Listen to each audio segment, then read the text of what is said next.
பரவாயில்ல, இனிமே குடிக்காதீங்க. சரி.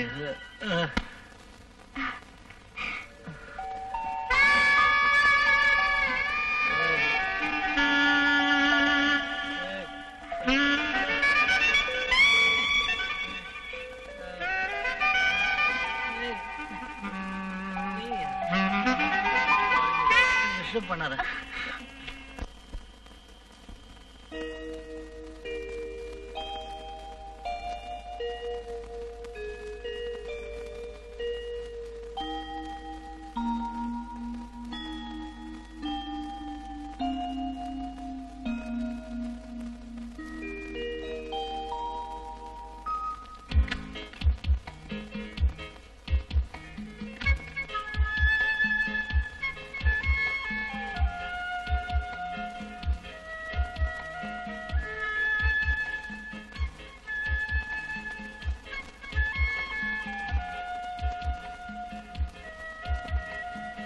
உட்காரு.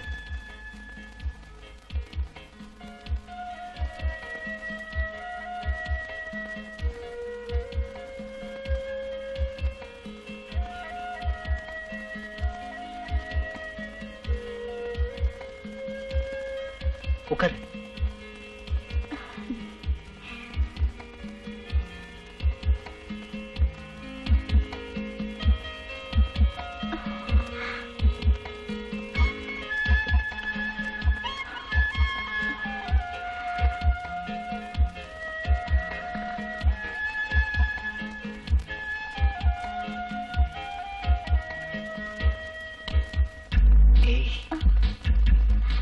எப்படி கொடு.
அந்த சமுத்திர அலைகளை பார்த்ததும் கண்ணீர் வந்துருச்சு உங்களுக்கு.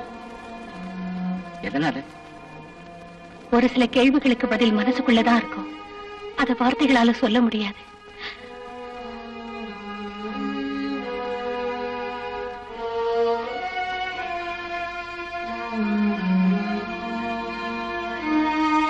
அந்த கடலை விட ஆழமான மனசு உங்களுக்கு இருக்குன்னு எனக்கு தெரியும். என்னைக்காவது ஒரு நாள் உங்க மனசுல மறைஞ்சு கிடக்கிற உண்மையை நான் கண்டுபிடிப்பேன். உங்களுக்கு ஆதரவா இருப்பேன்.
துப்பாக்கியால உங்களை கொல்ல முயற்சி பண்ணாங்க. அந்த தம்பி பார்க்கலன்னா உங்க உயிர் போயிருக்குங்க. ஆமாங்க, மேல இருந்து உங்களை சுடுற நேரத்துல அந்த பையன் போய் தடுத்தாரு.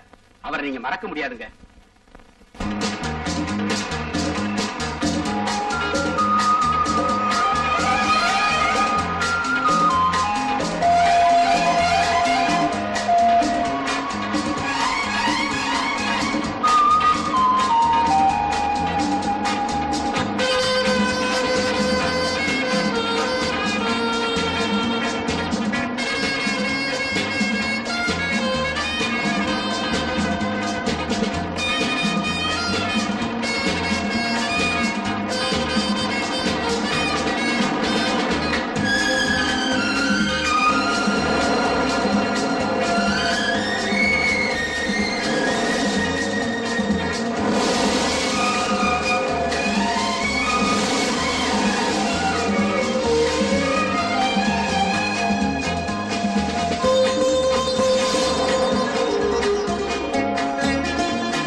நினைக்கிறதுல தப்பில்ல ராஜா, ஆனா என் மனசு அதுக்கு ஒத்துக்கல. அதுக்கு காரணம் என்ன ராணி? என் மனசு தப்பு இல்ல, என் வார்த்தை பொய் இல்ல, என் காதலும் பொய் இல்ல. இந்த உலகம் சாட்சியா, கடவுள் சாட்சியா ஒண்ணு மேரேஜ் பண்ணிக்கணும்னு நினைக்கிறேன். அதுக்கு எங்க அம்மாவும் சம்மதிச்சுட்டாங்க. அப்படி இருக்கிறப்ப நீயே வேண்டாங்கிற? இல்ல, என் மேல உனக்கு நம்பிக்கை இல்லையா?